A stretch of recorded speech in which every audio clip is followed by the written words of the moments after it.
kuu ya utafiti wako ni nini? Malengo ya utafiti wangu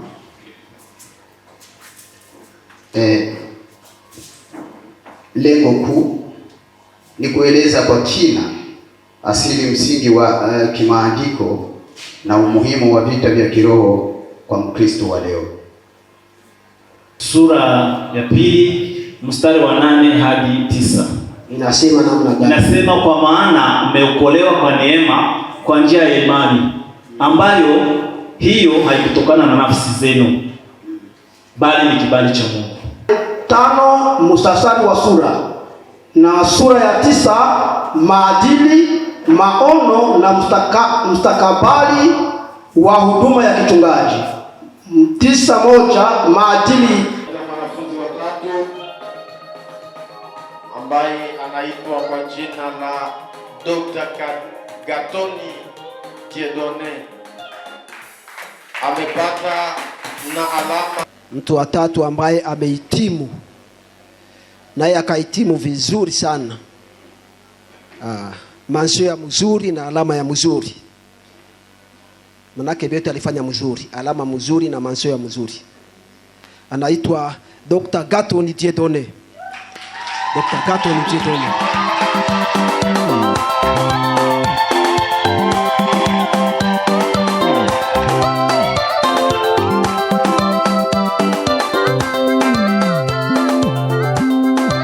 Kwa mamlaka nimepewa na chuo cha Harvest Mission International University na kutunukia cheti hiki cha uzamifu cha PhD, ndugu Gatoni Dieudonne.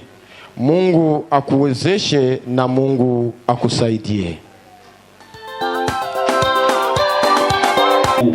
Lakini kuna malengo mahususi ambayo nayo, la kwanza ni kufafanua maana ya neema katika muktadha wa kibiblia.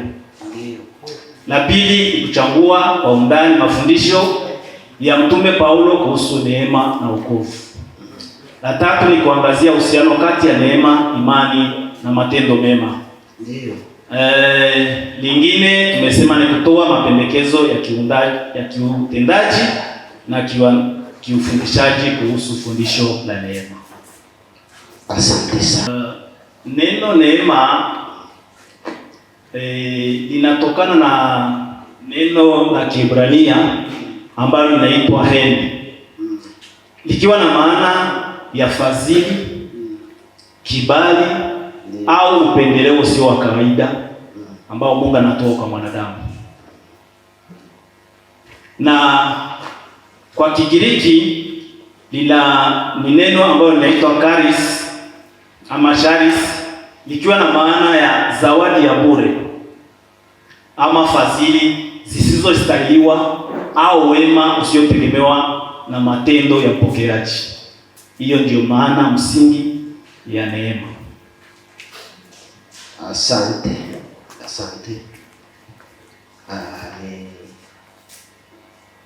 Nitauliza ningali pale kwenye swali la pili.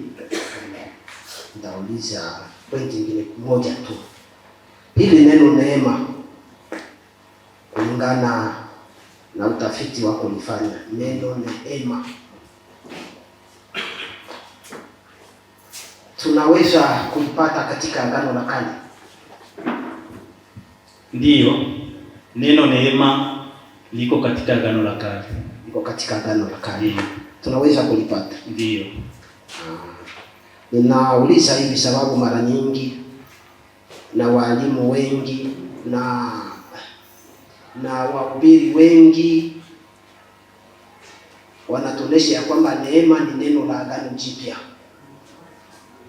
na wanafasiria.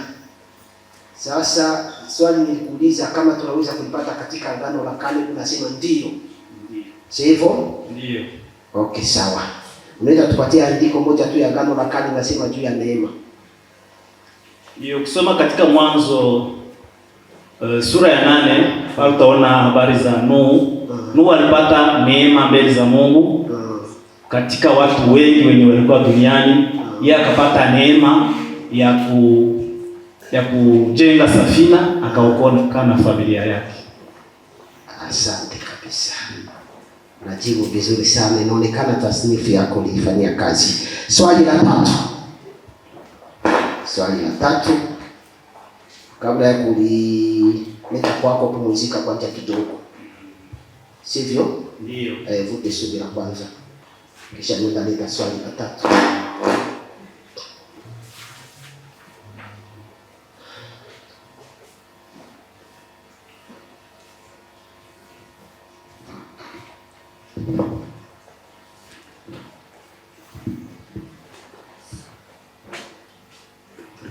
Tunaweza kuja? Ndio. Asante. Kulingana na tasnifu yako ambayo inasema juu ya wokovu kwa neema, taja maandiko mawili tu. Taja andiko kuu, andiko moja kuu katika Biblia ambayo linasema juu ya neema, kulingana na jinsi umefanya utafiti wako.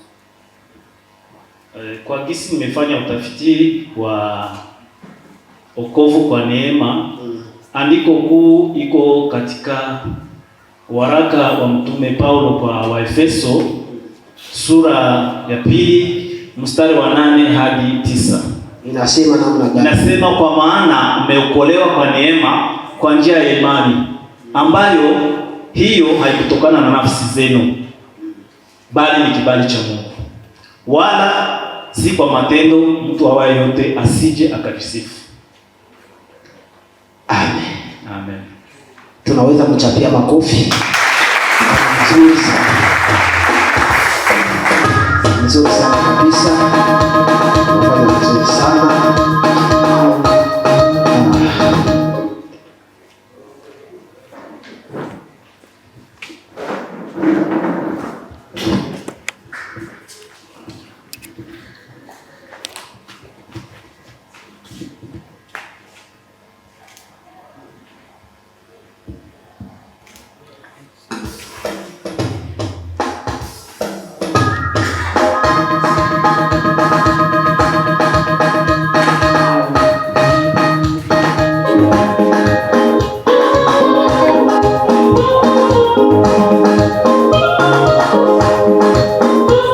Tushangilie kwa makofi na vigelegele.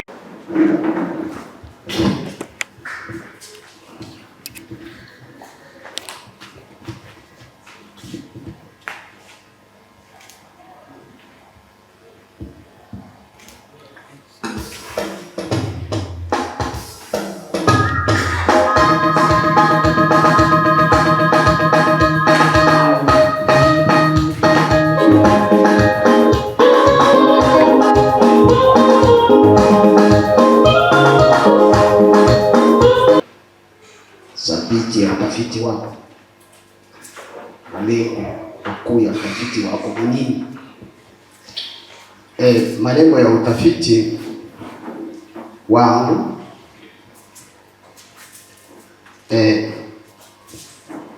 lengo kuu ni kueleza kwa kina asili msingi wa kimaandiko na umuhimu wa vita vya kiroho kwa Mkristo wa leo. Kuna malengo mengine mahususi: kuchambua ushuhuda wa maandiko kuhusu vita vya kiroho. Pili, kufafanua mchango wa kanisa la kwanza na teolojia mahususi kuhusu mada hii. Ya tatu, kubainisha mbinu za vitendo ambavyo Mkristo anaweza kutumia kushinda vita vya kiroho. Na mwisho nasema kueleza changamoto za kisasa zinazohusiana na mapambano ya kiroho. Vinakuwa kwa sehemu nyingi, kwani vita vya kiroho si kwa mwanadamu peke yake. Vita vya kiroho kuna mara vinafika kwa kanisa, kuna mara vinafika kwa jamaa, kuna mara vinafika mahali popote ambapo binadamu.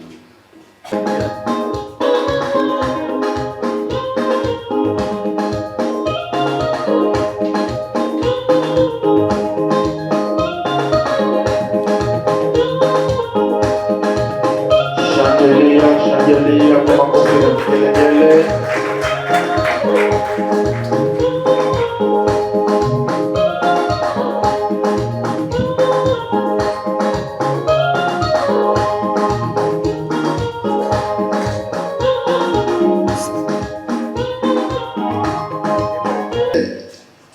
Ina sura 18. Ndiyo.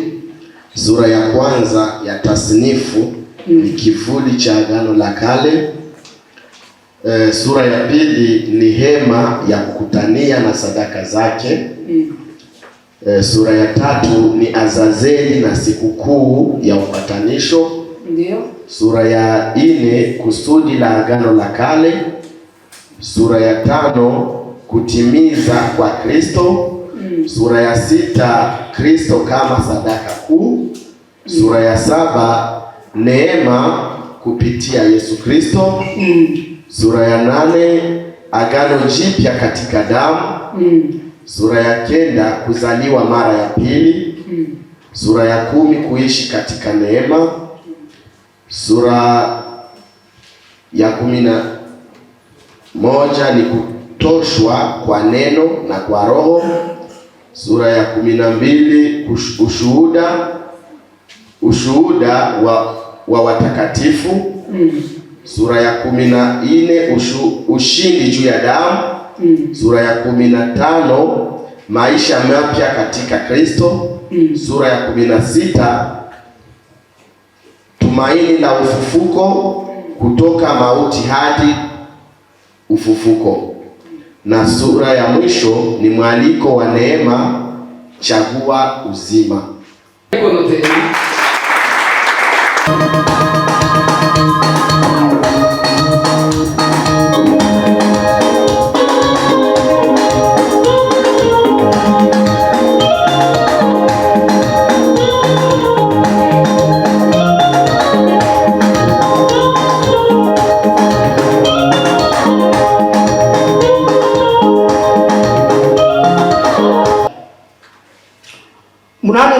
Ushirika wa waamini katika huduma ya kichungaji. 8.2 majukumu ya viongozi wakuu wa makanisa. 8.3 mafunzo na uhamisaji kwa waamini.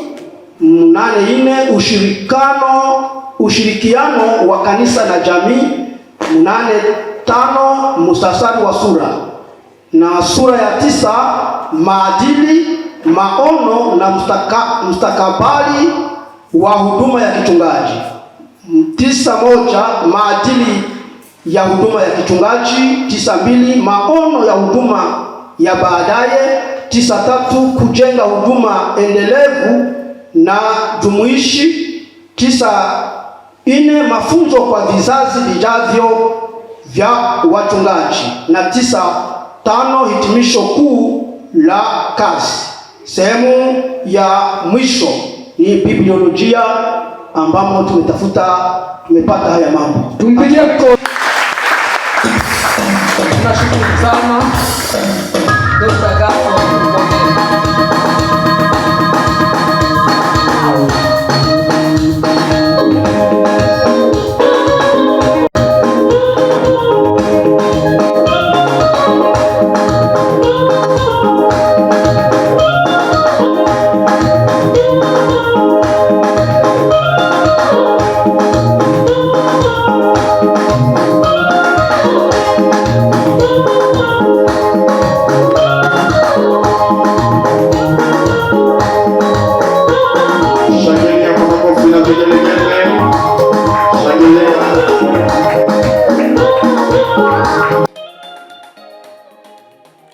Basi tunafika kwa muda mzuri sana ya kuambia pointi ambazo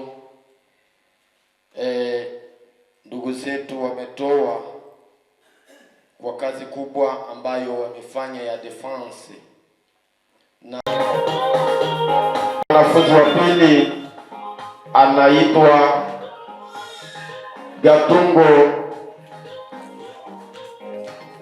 Gatungo Komezi zake, naye amepata na alama 4.2, yani distinction classique. anaweza sogea hapa mbele kwa furaha kubwa, kwa furaha kubwa.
Tunaita mwanafunzi wa tatu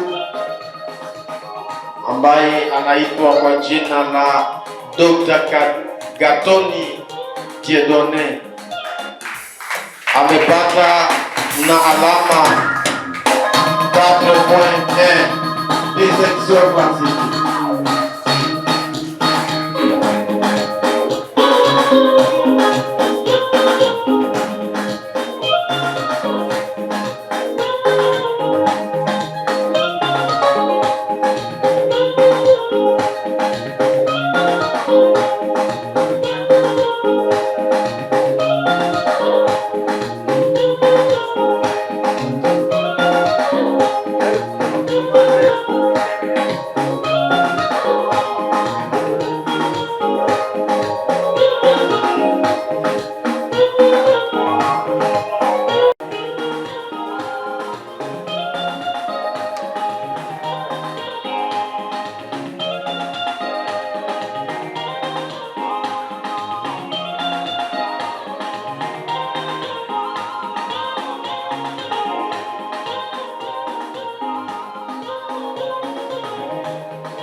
Mwanafunzi wa nne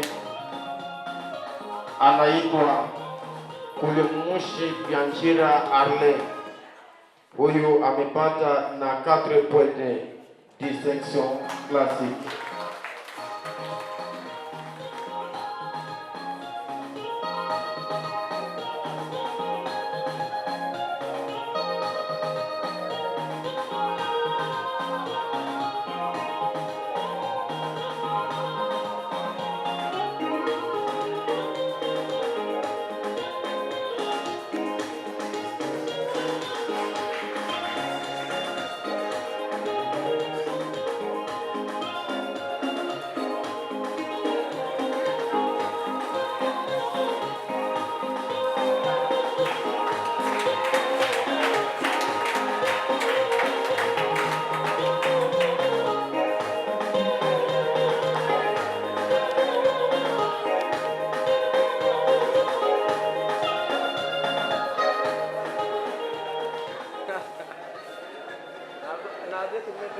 Tushangilie, lakini mkuu mange na biskuti hiyo. Hiyo ni kioski hiyo, mkuu hange nayo. Mwanafunzi wa tano ambaye tunamuita naye amekuwa na 4.1, naye amepata distinction classique, anaitwa Gaston Rubonera Joel. Shangilia kwa makofi na vigelegele.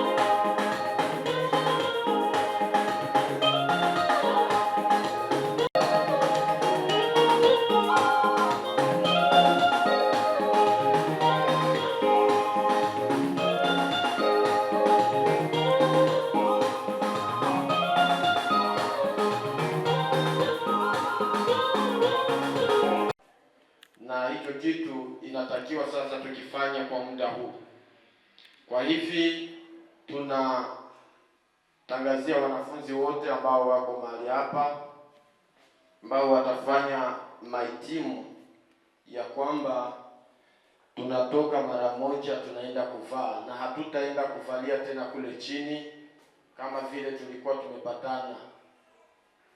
Lakini ikiwa wanafunzi wote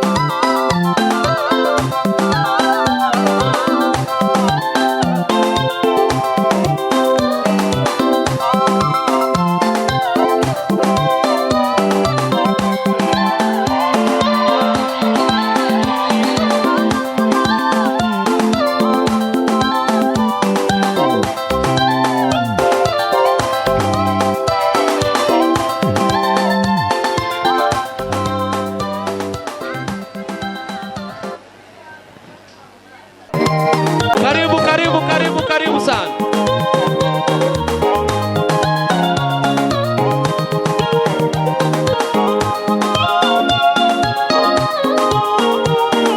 Doktora wanapita hapa.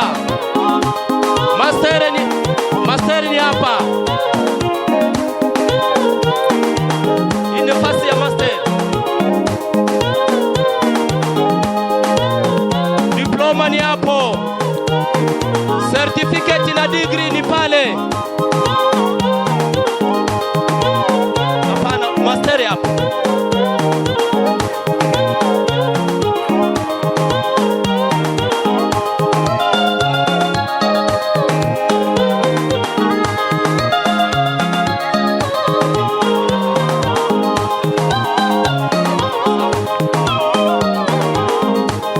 Master ni hapa. Diploma hapa. Certificate na degree ni pale. Shangilia, shangilia, shangilia mkutano. Ubarikiwe sana. Tazama jinsi wanavyopendeza. Wamependeza kweli. Hautajua kama hawa walijinyima, walipigwa na mvua, walipigwa na jua. Hauwezi zania. Utukufu wa Bwana unawangarisha. Wanametameta wote. Ubarikiwe sana.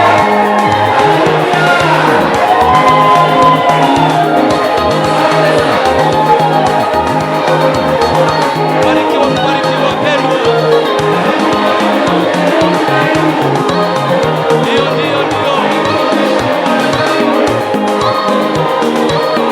Shangilia, shangilia, shangilia mkutano, shangilia, shangilia.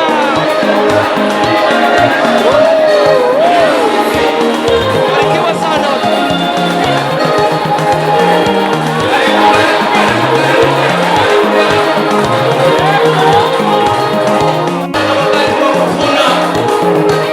Tumefika katika kipindi cha kuweza kuvuna yale ambayo tulikwenda kuyapanda.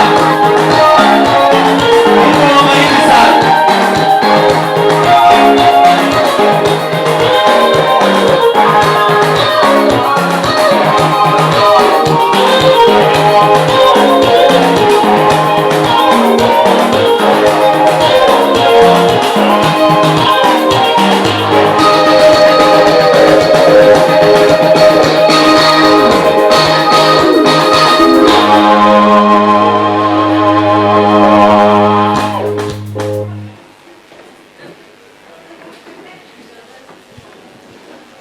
Haleluya. Jina la Bwana lipewe sifa. Tupepee mkutano. Tuko kwenye sherehe, tuko kwenye sikukuu ya hawa wanafunzi wetu wa chuo chetu kikuu cha Harvest Mission International University. Mungu amekwenda kuwasaidia, wameweza kufika katika mahitimisho yao. Hivyo ni jambo la heri na ni jambo la furaha. Jina la Bwana lipewe sifa. Haleluya. Mkutano ndiyo tunataka anza rasmi ibada letu. Kama nikikuinvite kufete yangu, inabidi unionyeshe furaha. Si vile? Ilikuwa bien nyinjo mulete furaha kule nyuma. Sababu awe bainvite bangali na kahaya. Si vile? Sini bamuya? Na muya ni lazima awe na kahaya. Bwana Yesu asifiwe jameni. Sija kusikia bado. Bwana Yesu asifiwe. Tunashukuru Mungu ambaye ametuwezesha kufikia siku hii ya leo. Na kwa leo tumehitimisha au tunataka kuhitimisha kazi kubwa ambayo tumeifanya kwa muda wa mwaka mzima, na wengine wametumika kwa muda wa miezi 6. Bwana Yesu asifiwe. Sifa zimrudi Mungu ambaye amewezesha ndugu zetu kufanya hii kazi na kuifanikisha. Si jambo rahisi. Tunaingia mara moja kwa kipindi cha kukaribisha, ila nitakusumbua kwa miguu yako miwili, utasimama ili tuweze kushangilia utukufu wa Mungu ambao uko pamoja nasi. Simama kwa miguu yako miwili. Simama kwa miguu yako miwili ambaye amekuwezesha huyo Mungu uweze kufanikisha siku ya leo. Tutashangilia kwa makofi na vigelegele kwa ajili ya utukufu wake. Haleluya. Tunaweza kuketi kwa heshima kubwa.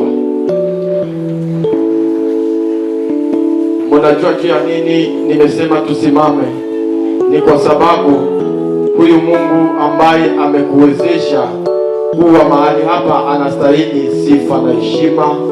Pia hakuna mtu yeyote ule mwenye heshima ambaye wanakaribishaka ukiwa umeketi. Si vile? Tunakaribisha wageni wetu ambao pia si wageni, tuseme wamefika hapa, wametembea kutoka Nyanganda na kufika mahali hapa. Kwa heshima kubwa tunamkaribisha Directeur National wa Harvest Mission International University, Dr. Baraka Dunia. Anaweza kusimama kwa makofi na vigelegele tukishangilia. Kule hawakuone, tutakusumbua kidogo, usogee hapa mbele. Mnamuona Sema neno moja. Bwana Yesu asifiwe. Tunawapenda sana. Haleluya. Tunamkaribisha pia Dr.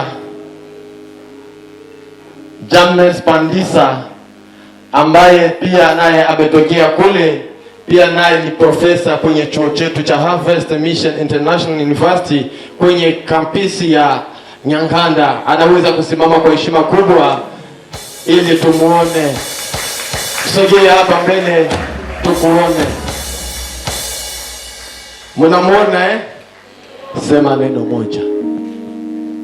Haleluya. Bwana asifiwe sana.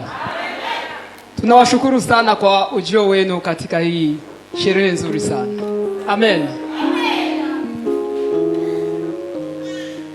Tunakaribisha kundi kubwa la walimu ambao ni wa metre lakini pia ni waasista, walitumika kama vile waasista kwenye chuo chetu.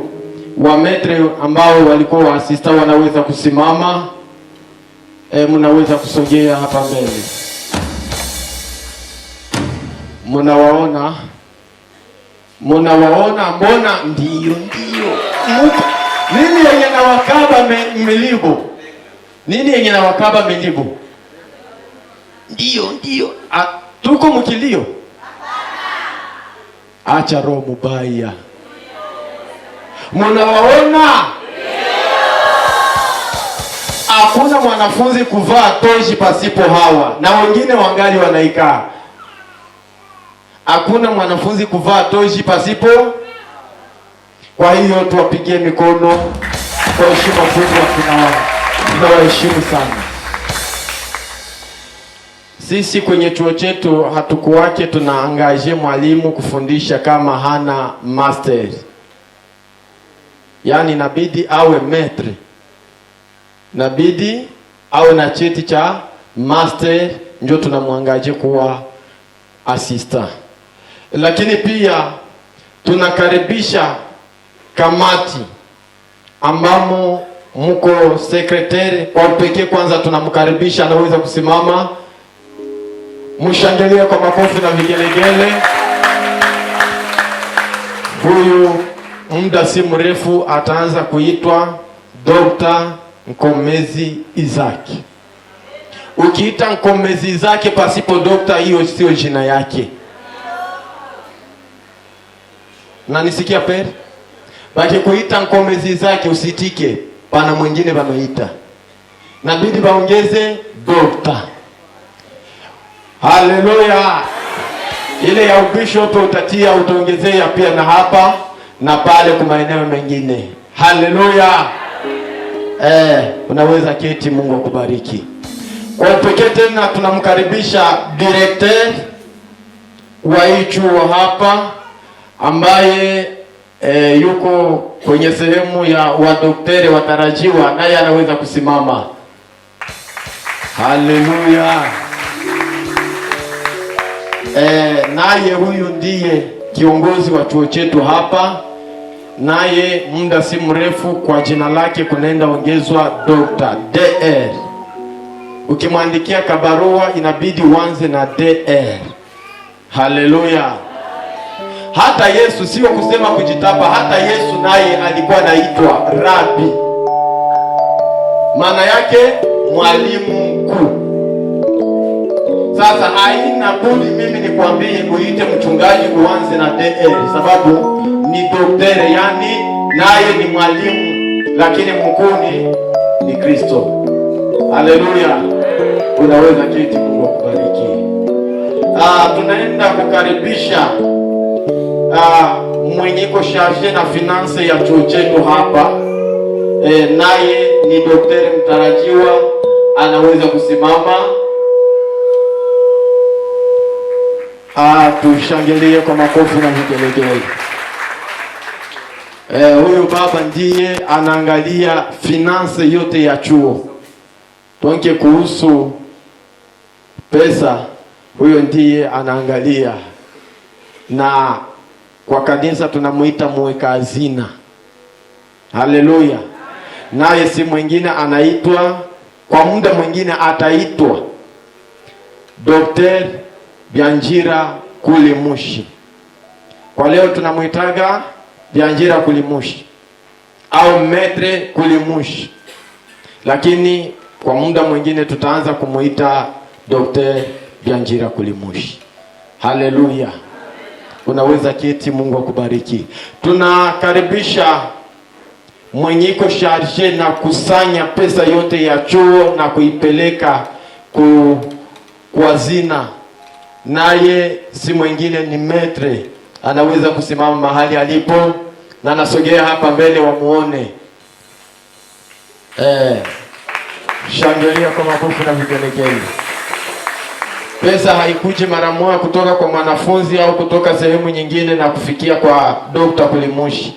Inabidi ipitie kwanza kwa Metre Azias Birindo Azias. Metre Birindo Azias ndio inafika kwa Dr. Byanjira Kulimushi. Mungu akubariki sana, unaweza keti. Bwana Yesu asifiwe. Bwana Yesu asifiwe.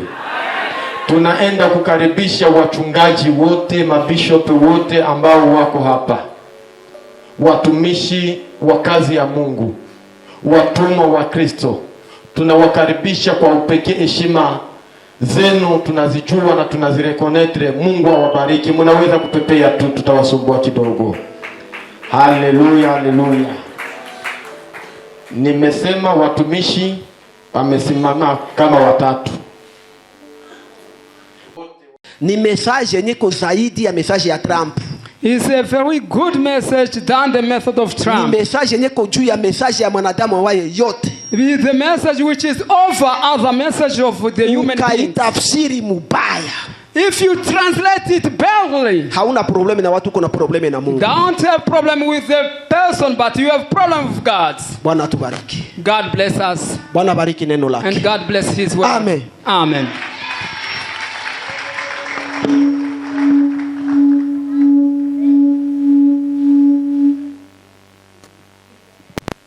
Haleluya. Jina la Bwana lipewe sifa. Tupepeye mkutano. Tutafute kulijua neno la Mungu. Hiyo ni elimu. Elimu, neno elimu ni Mungu ndiye alikuwa wa kwanza kulitamka. Ile Daniel 2:21. Utasoma pale utaona mambo mengi sana ambako mtumishi wa Mungu anatoka kufundisha. Waliita yedeta kwa lugha ya Kiarabu. Jina la Bwana litukuzwe. Mungu abariki mtumishi wake na abariki makutano ambao tumesikia mafundisho ya neno la Mungu. Kwa jina la Yesu Kristo, amen. Tunaingia mara moja kwa kipindi cha kuweza kupokea diplome kwa wanafunzi wa chuo chetu. Tunakwenda kumkaribisha Mheshimiwa Dr. Coordinateur Muindo Adolphe. Kwa heshima yako baba, karibu na mkutano tunashangilia.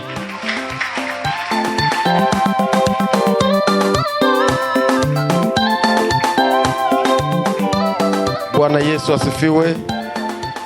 Tunafika muda maalumu ambao imetuleta mahali hapa ya kutoa vyeti kwa wanafunzi wetu au kutoa shahada zao ambazo waliweza kutumikia kwa muda wa mwaka mzima.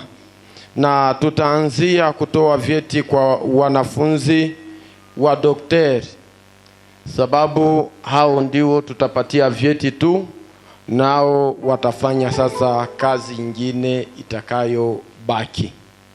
Haleluya. Sisi kwenye chuo chetu hatuna ile kawaida ya kuitisha kila mtu apane cheti. Haleluya. Sababu na haiko tu Shinjo tulianza, sababu imeanzia pia ndani ya kanisa. Shemansi haezi kuombea mchungaji. Anaweza, lakini sijaambia watu kama ni wa shemansi. Tusitranslate vibaya. Donc ni kusema kwamba ikiwa unaweza kuwa na diploma ya grade, unaruhusiwa kumpatia huyu wa diploma ya certificate cheti yake. Ikiwa uko na doktora, unaruhusiwa kumpatia huyu mwingine ambaye atapata doktora, unampatia doktora yake. Na ndio maana tutaanzia kwa hawa madoktore wetu ambao wanataka kupata majina sasa hivi. Tutakuwa tunaita daktari mmoja mmoja au mwanafunzi mmoja mmoja baada ya kumpatia cheti chake. Ndugu, hatuhitaji kavuyo mingi hapa. Haitakuwa vizuri familia yote ikuja hapa, sababu patakuwa pia muda wa kukamata mapicha pamoja na familia. Hii kukamata picha haitakuwa sasa njoo wakati ya kuleta maenvelope. Tuko tunaelewana wakati ya kuleta envelope ingali na njoo wakati utakunywa kasikre kako kenye alikuandalia.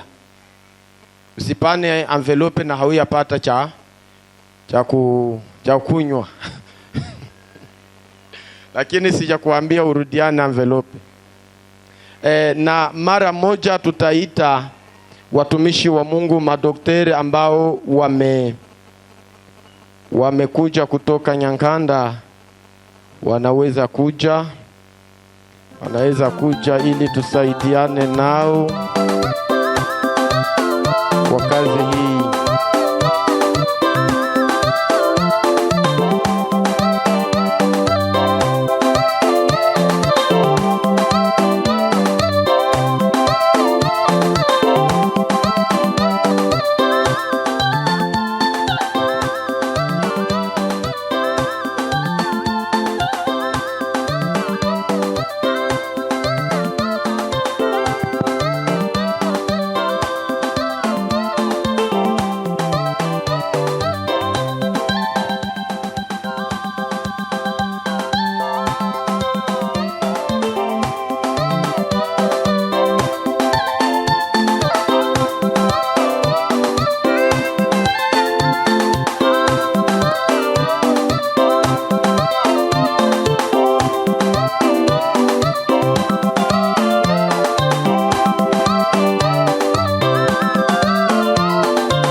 Amen.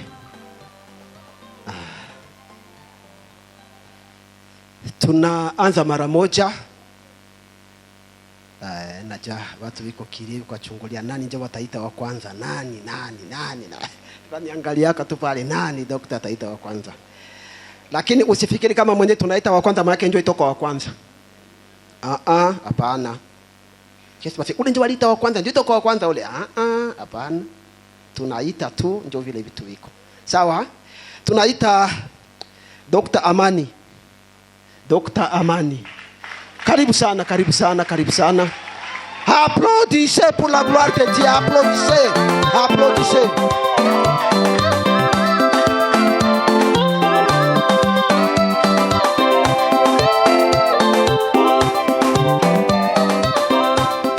Dr.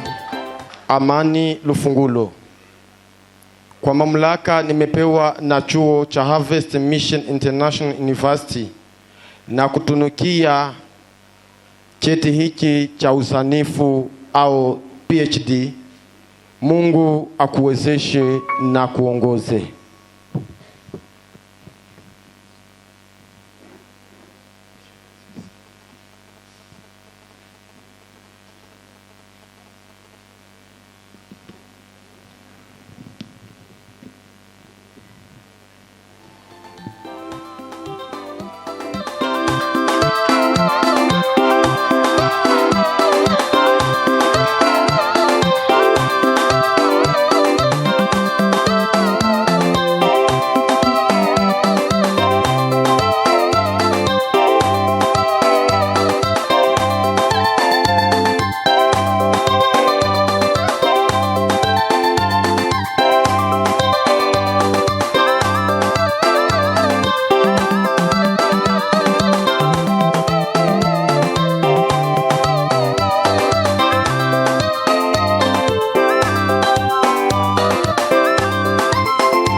Tunaita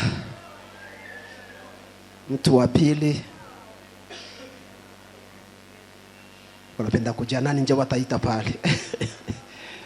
Bwana Yesu asifiwe. Ni Dr. Ngomezi Isaac Gatungu.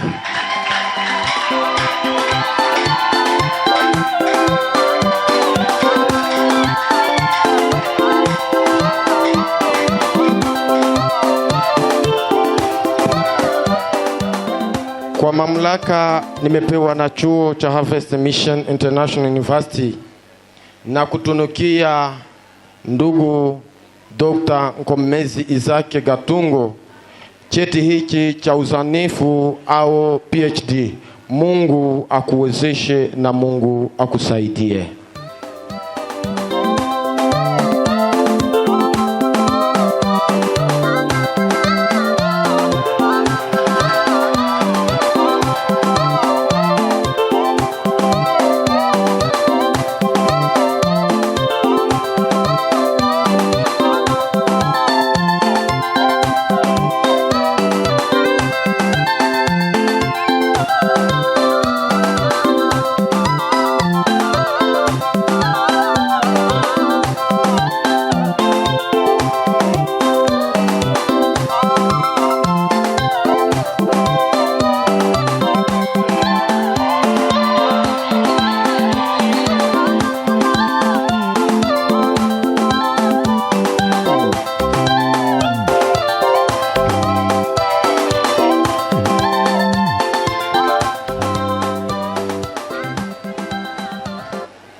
Tunaita mtu wa tatu ambaye amehitimu naye akahitimu vizuri sana. Mansio ya mzuri na alama ya mzuri. Manake vyote alifanya mzuri, alama mzuri na mansio ya mzuri. Anaitwa Dr. Gaton Dieudonné. Dr. Gaton Dieudonné.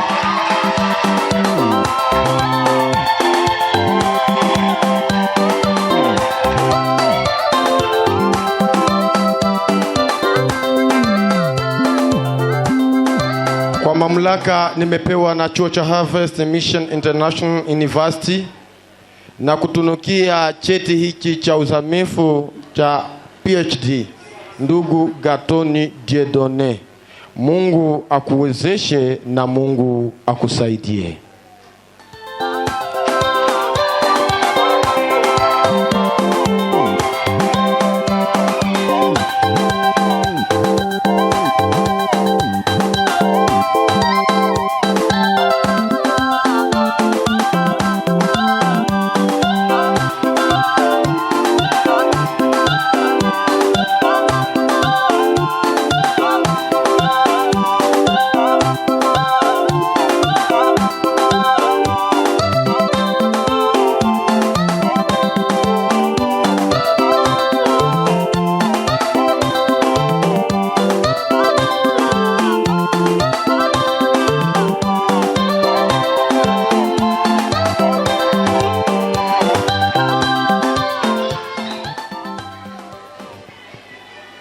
Mtu wa nne ambaye alipata naye kufanya kosi ya mwaka yote mzima na akahitimu vizuri sana.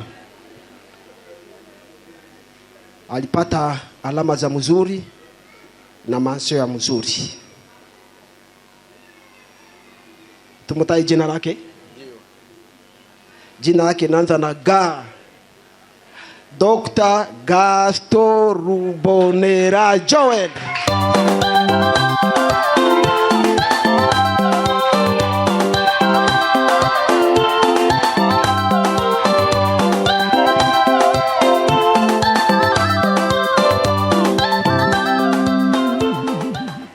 Kwa uwezo nimepewa na chuo cha Harvest Mission International University na kutunukia shahada hii ya uzamifu, ndugu Dr.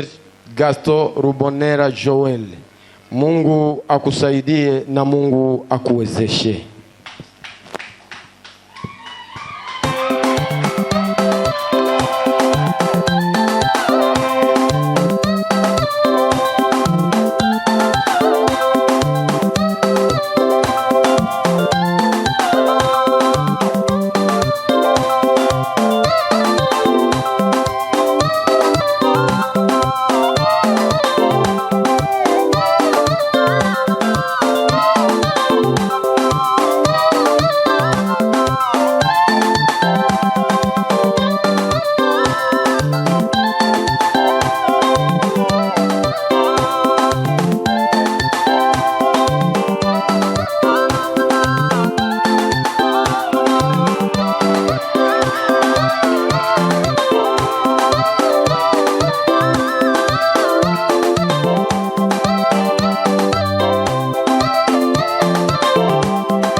Ini minute kwanza, ini minute tu, ini minute. Chomeka. Pusha pale kwa mko, pusha. Pusha.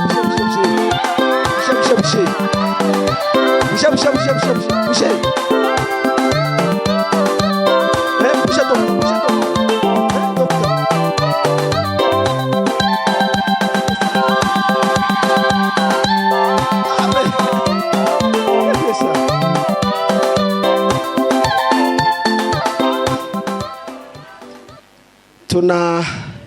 Tunafika kwa dokta wa mwisho ambaye naye vraiment alifanya kosi ya mwaka yote mzima na anahitimu vizuri sana.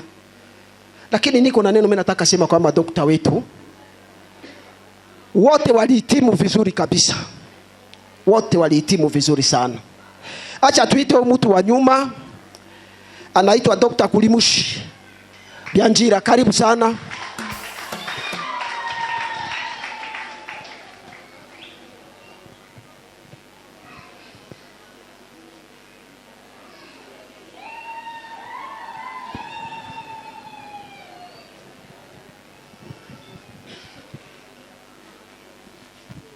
kwa uwezo na mamlaka nimepewa na chuo cha Harvest Mission International University na kutunukia ndugu Kulimushi Bianjira Arle shahada hii ya uzamifu ya PhD ya doktora. Mungu akuwezeshe na Mungu akusaidie.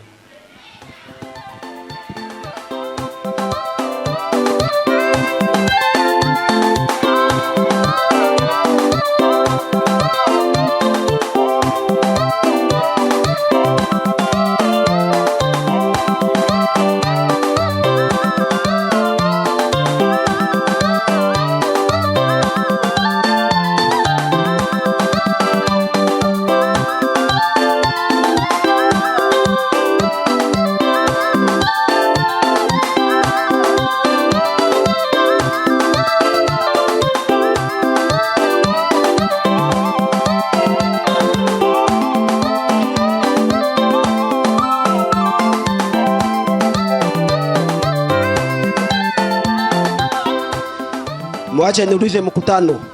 Tunaweza shangilia kwa utukufu wa Mungu? Shangilia kwa utukufu wa Mungu.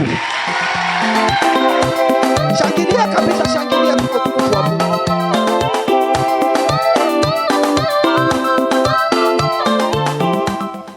Sawa vile Kordo alionyesha. Sawa vile Kordo alisema hapa.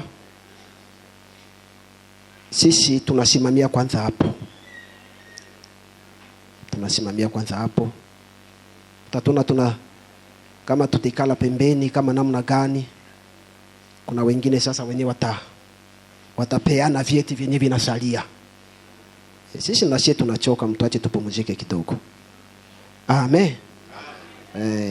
Usikuwa unapiga ngoma na wewe peke ucheze na wewe peke upige keyboard, hapana. Ukishakuwa na kukusaidia unaacho unafanya kidogo, wengine wanafanya. Asante sana, acha Kordo aseme neno la mwisho. Bwana Yesu asifiwe.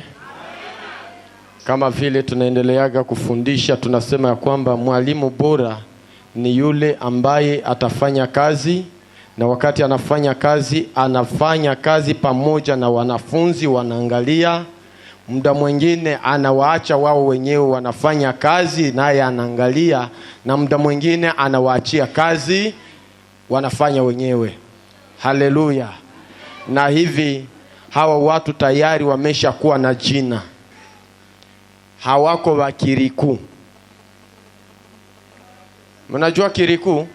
Kiriku ni mtu anajipatiaka jina, mnasikiaka anaanza jiita fulani, unajiuliza nani mwalimpatiaka ile jina? Hana. Mie niko mchungaji. Nani mwalikwambiaka uko mchungaji? Wapi? Baba yako wa imani ni nani? Unaona mie nililotaka tu hivi. Kazi ya Mungu ni etape par etape. Hawa tayari wamesha kuwa na uwezo.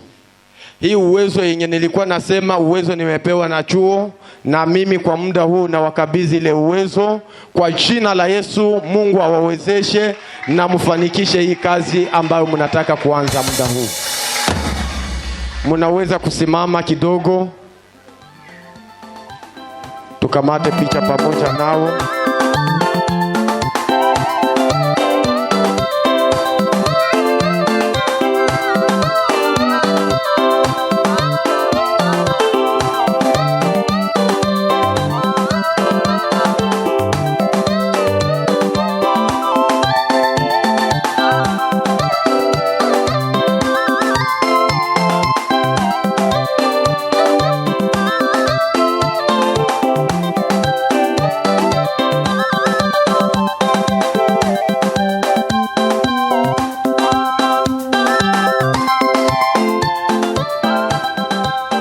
Bwana Yesu asifiwe.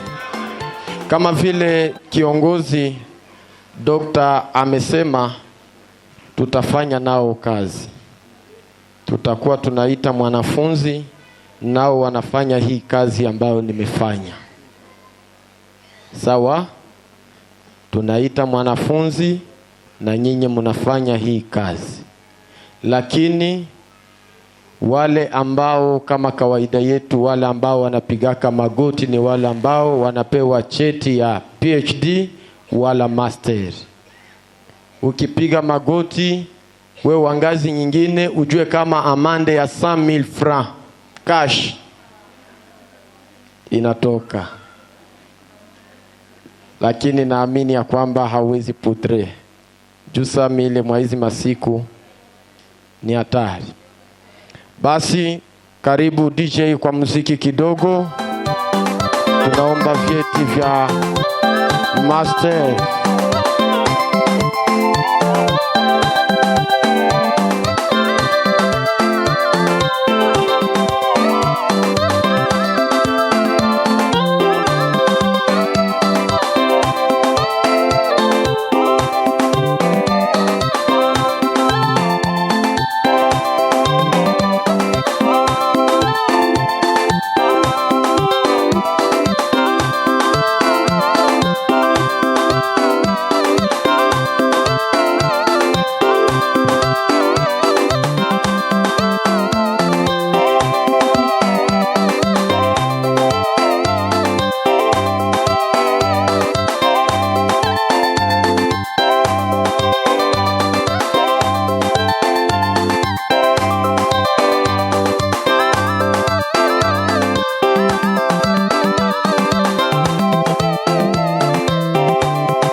Kwa mamlaka ambayo nimepewa na Harvest Mission International University, na mkabidhi Maitre Nzabakiza Espoir chete hii ili kimsaidie kwa kazi ya Mungu na Mungu amuwezeshe.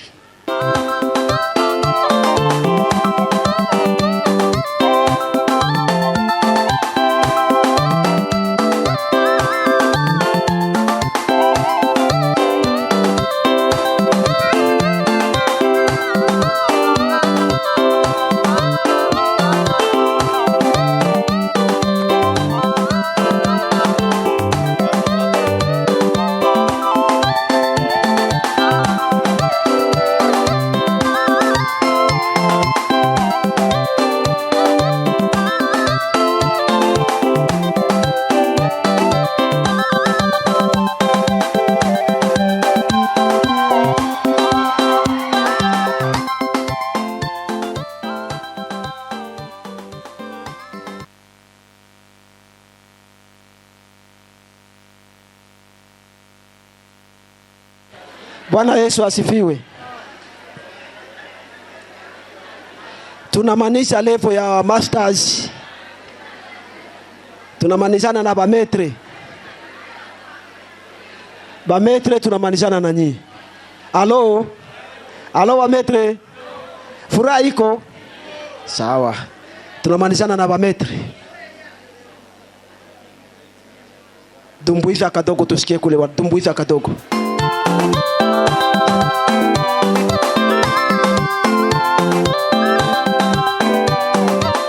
Balishansie basimame kwanza tuone balishansie. Balishansie basimame kwanza tuone balishansie. Changamuka kidogo, changamuka kidogo. Balishansie. Balishansie ndio mimi nasema balishansie.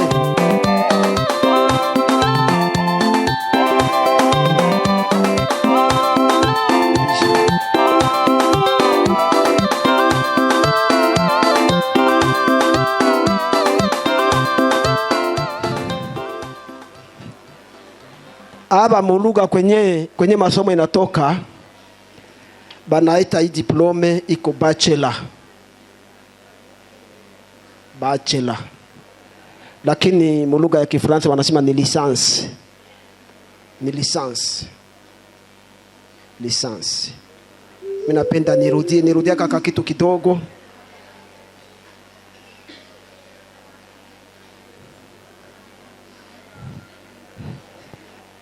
Hiyo diplome, subiri kidogo. Hiyo diplome mliona madaktari wanapata hapa. Lugha ya kwetu kwenye tulitoka inaitwa doktora. Lakini kulugha kwenye vyeti vinatoka inaitwa PhD. Aba benye mnaona banaketi hapa kwetu kwenye tulitoka banaita master au maîtrise. Lakini kulugha kwenye vyeti vilitoka inaitwa masters. Aba benye tunaingilia Kule kwetu kwenye tulitoka tunabaita ba licencié. Lakini hii diplome kwenye madiplome natoka inaitwa bachelor. Amen. Sawa. Tunaingia mara moja, tunaanza kuita hii level. Tunaita mtu wa kwanza. Mtu wa kwanza ambaye alipata neema ya kuhitimu mwa hii level, fungula hii. Alipata neema ya kuhitimu mwa hii level, anaitwa Ombeni Jean-Claude. Ona.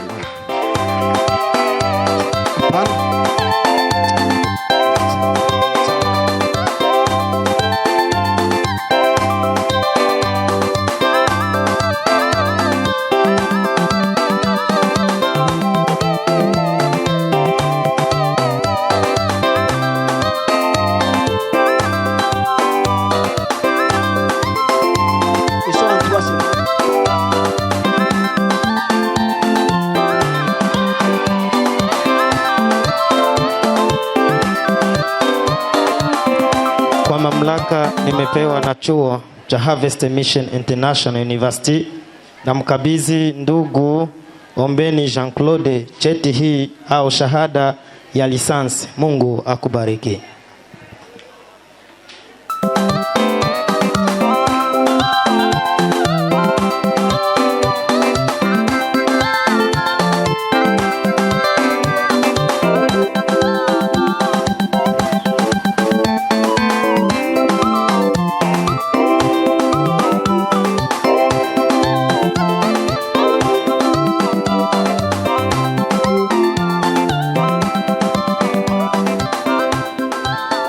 Mwa hii level mulihitimu wanafunzi watatu. Nje walihitimu mwa hii level wanafunzi watatu nje walihitimu. Lakini mmoja haiko hapa present. Lakini watatu nje walihitimu. Mtu wa pili mwenye alihitimu mwa hii level anaitwa Mulonda Muganza. Chapa makofi kwa utukufu wa Mungu.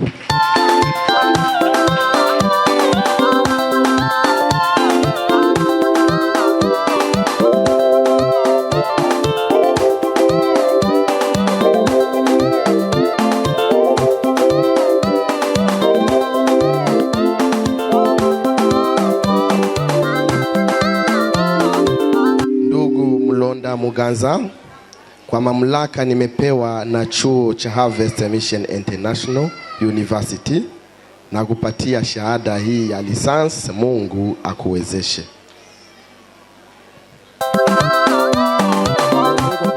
Kabisa na msindikize.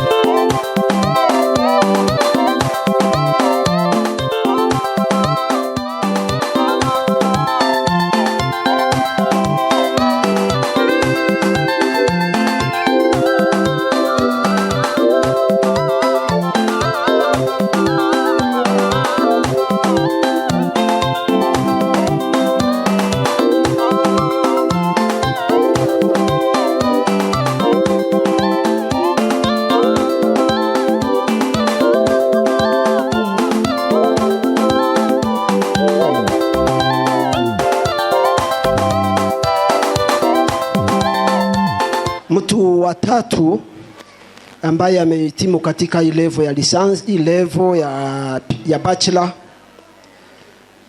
anaitwa Tumba Rusakumba. Haiko, lakini cheti chake kimekuja. Kama tu utamwambia cheti chake kimefika, kiko hapa.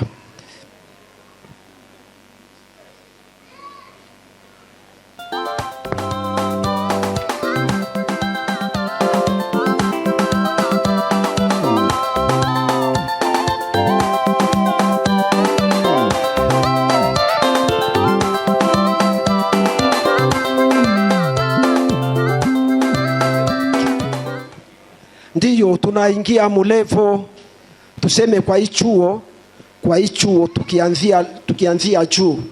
Tunafanya ile wanasema ordre de grandeur décroissante. Tukianzia juu, hii ni level ya 4. Juu level ya kwanza ni PhD, level ya pili ni masters, level ya tatu ni bachelor, level ya 4 ni diploma. Hii diploma ndio wanaita grade. Ndio diploma, ndio level ya 4 ya chuo. Maana chuo iko na level 5. Tukaanza ordre de grandeur croissante, tunaanza na certificate ndio diplome. Tunaenda na diploma ndio grade. Tunakwenda na bachelor ndio licence. Tunakwenda na maîtrise ndio masters. Tunakwenda na doctorat ndio PhD. Ndio maana tunasema tunafika ku level ya ine ordre de grandeur décroissante. Hapa kulihitimu wanafunzi wengi sana. Wengi kabisa, wengi tu. Tunaita mwanafunzi wa kwanza ambaye alihitimu katika level anaitwa Shabani Guido. Applaudissez pour le roi des rois.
Tunaita mwanafunzi wa pili.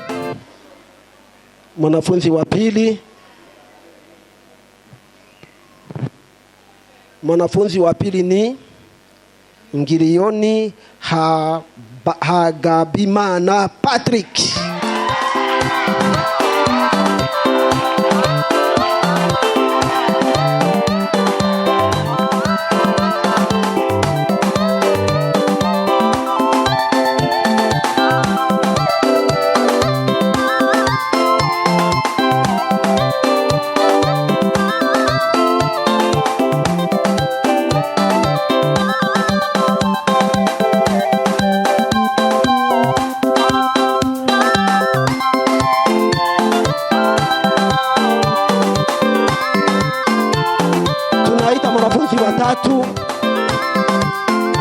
Mwanafunzi wa tatu anaitwa Muzungu Mporana.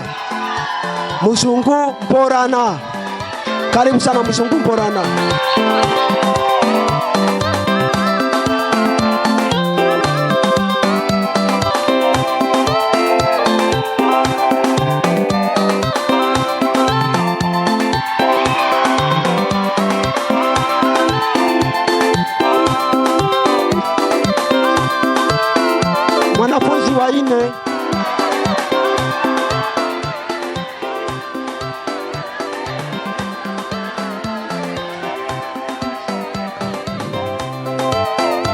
Mwanafunzi wa nne anaita Kabwe Joseph.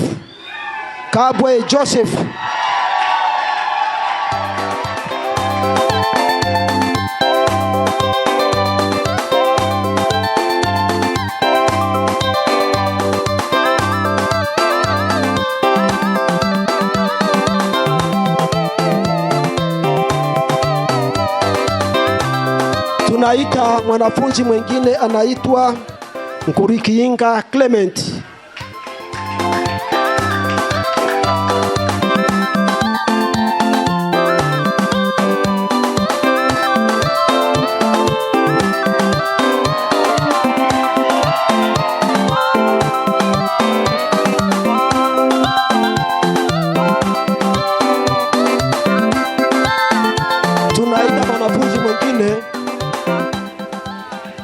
Tunaita mwanafunzi mwingine anaitwa Biamungu John.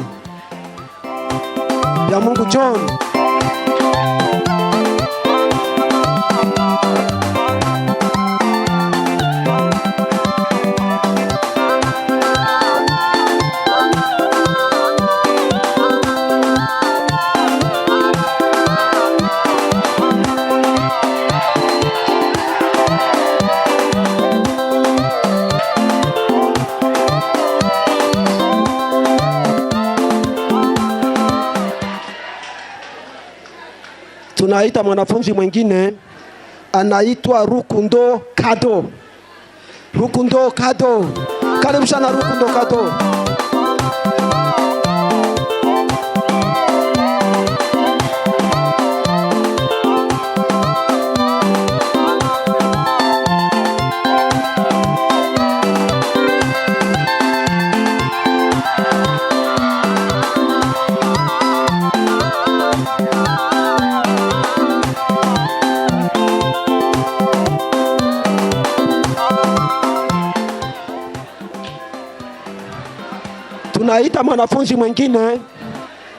Tunaita mwanafunzi mwingine anaitwa Musobanuzi Justin.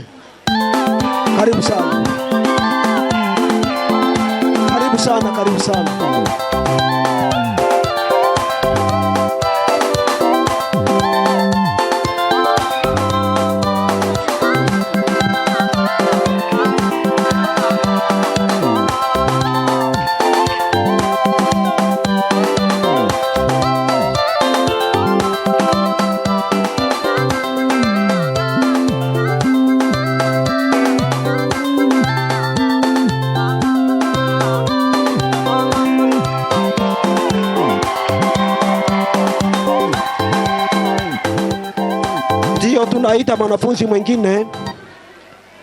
Tunaita mwanafunzi mwingine anaitwa Bukuru Nzabinesha.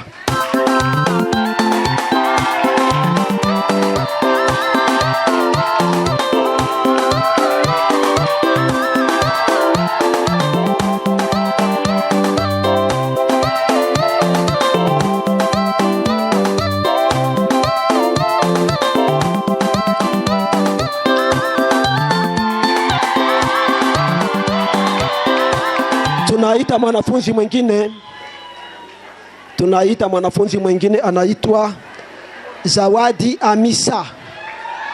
Zawadi Amisa. Mumchapie makofi kwa utukufu wa Mungu.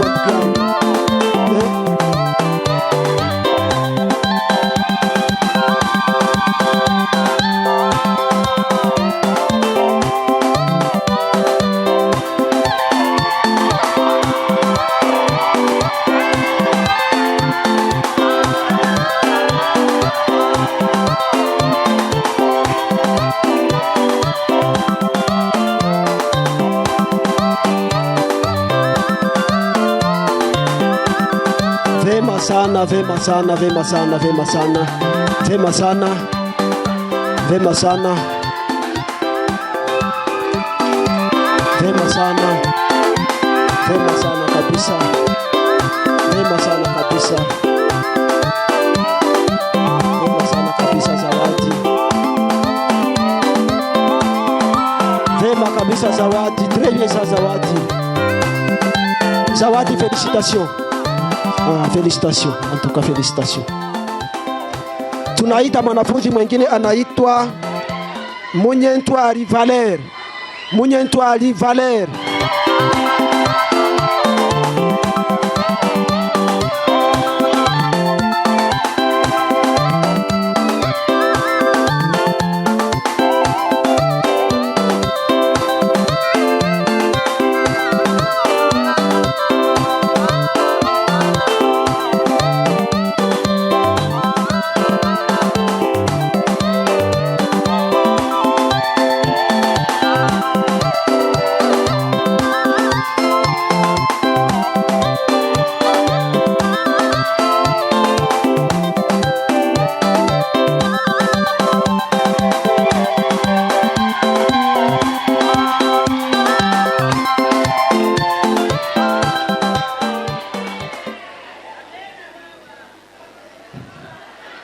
Zawadi, simama kwanza, simama. Ninakupatia kado ya kitabu. Nakupa kitabu. Utakiona tu, sitakwambia jina, utaona hiyo tu. Utapata. Tunaendelea, tunaita Filipe Musoka Lubula.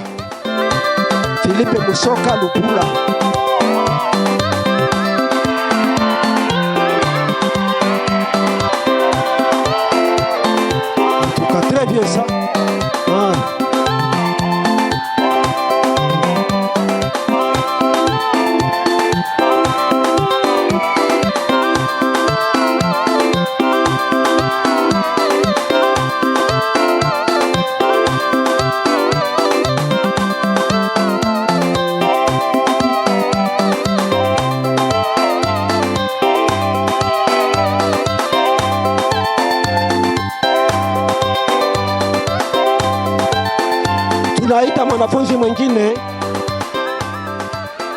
mwanafunzi mwingine anaitwa Nzairamia Jotan. Nzairamia Jotan.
Sawa, tunaendelea.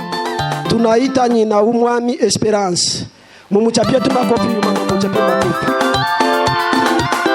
Très bien ça. Sasa courage kabisa. Tosha kwaja mikono munjia wana. Sakata. Vunja hayo kabisa, vunja hayo. En tout cas courage. Très bien ça. En tout cas félicitations. Très bien ça. Sasa ndo ananifurahisha kabisa mpaka mwisho.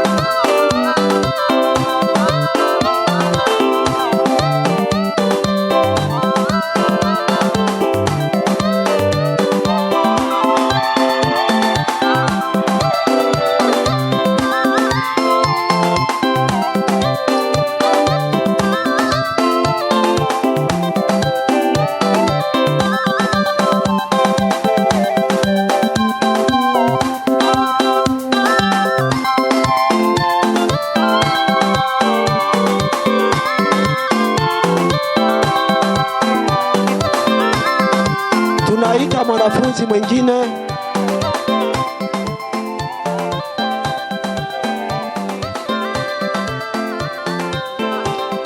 Tunaita mwanafunzi mwingine wa mwisho mdiploma.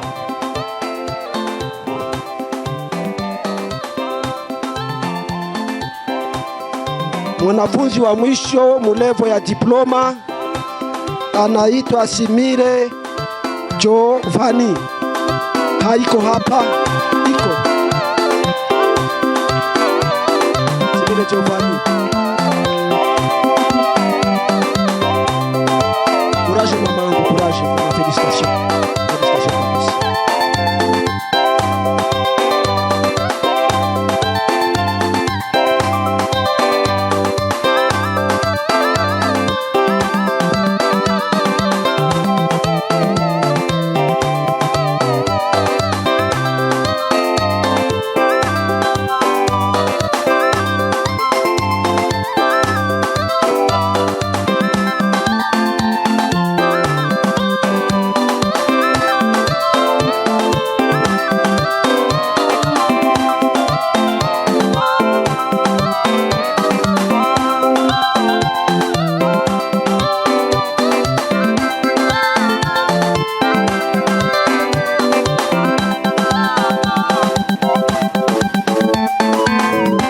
Hapo tunamaanisha na level ya diploma.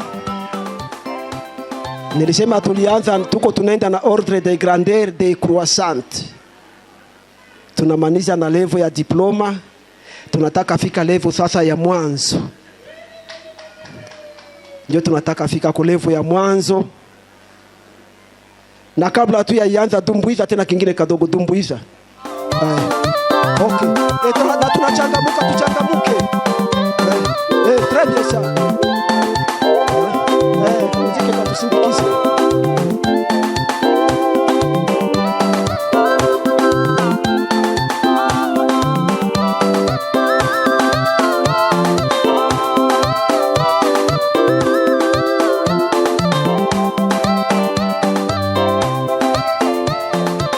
tunafika kulevo ya 5. Mwa ile ordre nilisema tunafika kulevo ya 5. Lakini tungalianza mu ordre ingine grandeur croissante kama ndio level ya kwanza. Inaitwa level ya certificate. Maana yake ndio diplome. Kuko diploma na diplome. Diplome ni Kifaransa. Ndio certificate, ndio level ya certificate. Tukasema diploma maana yake ni grade. Sawa? Maana yake hii diploma nataka pata, maana yake iko inaandikwa certificate, lakini mkifuata tungesema diplome. Sawa? Lugha yetu komplike pale, mtu mwingine kama anashindwa kuelewa lugha pale akuuliza, anatafsiri wenyewe biko kweli. Na tunaanza mara moja.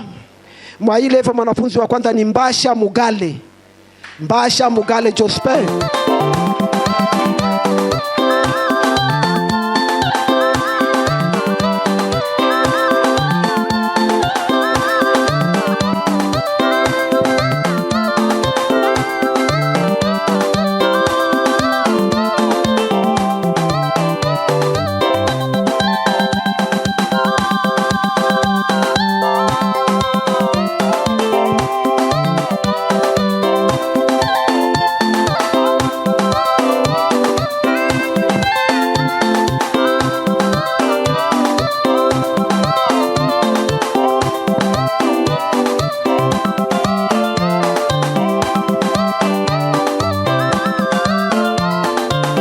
Mwanafunzi wa pili anaitwa en tout cas félicitations. Courage. Courage. Courage. Kesho unatoka mu diploma unaingia mu bachelor, unatoka munani unaingia unatoka mpaka unafika ku PhD. Ndio mzuri. Tunaita mwanafunzi mwingine anaitwa Tumaini. Tumaini Nadia.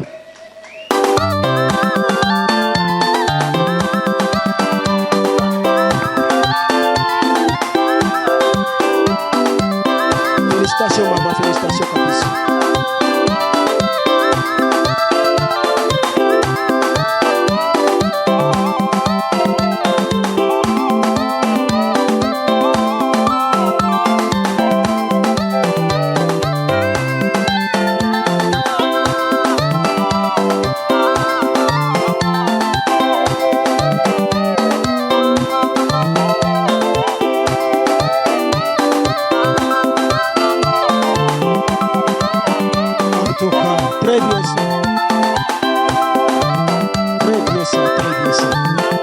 Inapendeza sana, tunaita mwanafunzi mwingine Bashungo Mabahati. Bashungo Mabahati haiko. Tunaita Bukuru Kasindi. Bukuru Kasindi.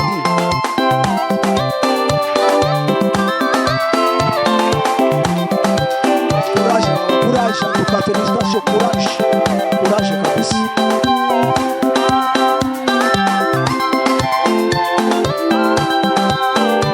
Très bien ça, maman. En tout cas, courage.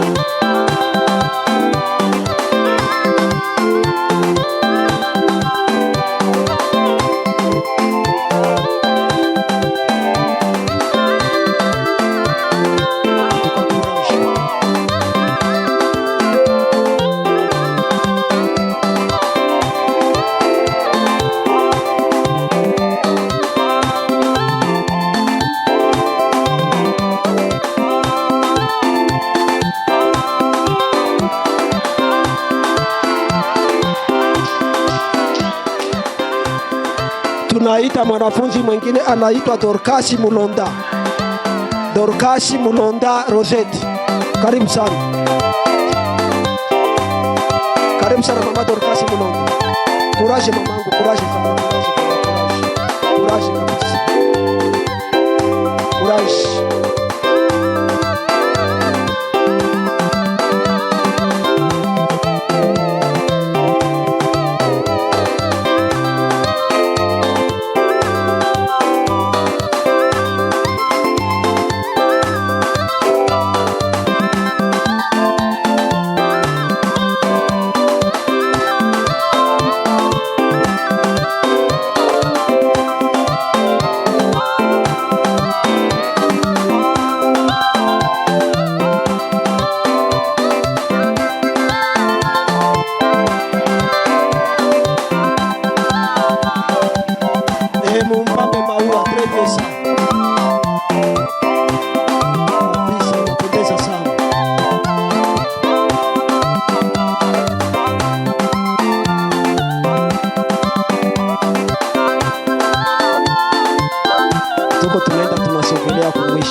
tunabakiana tuna wanafunzi wawili tu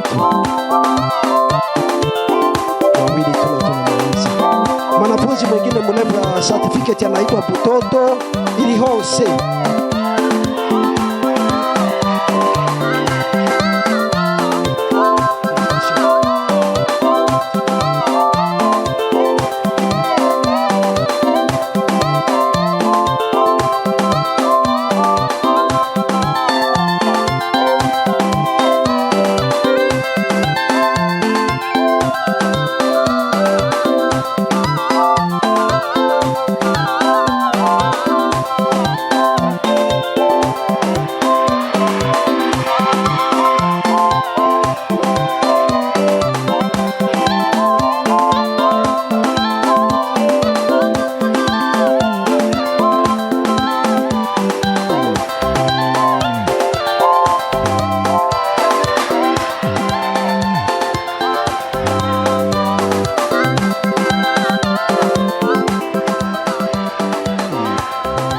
Kunabakia mmoja tu, mmoja ndio anabakia.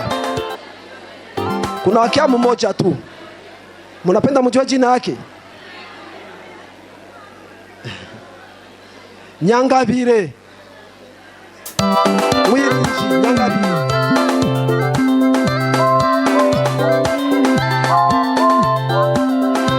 Courage mama, courage. Vraiment félicitations.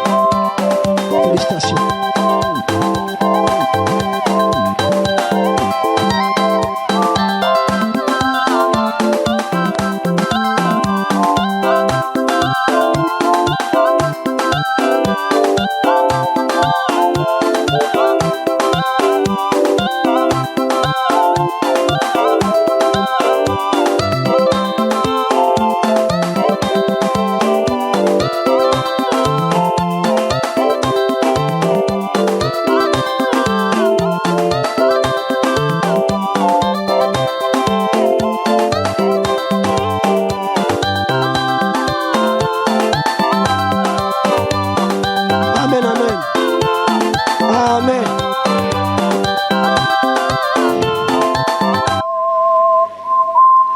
Hao ndio wanafunzi ambao walisoma na wakahitimu.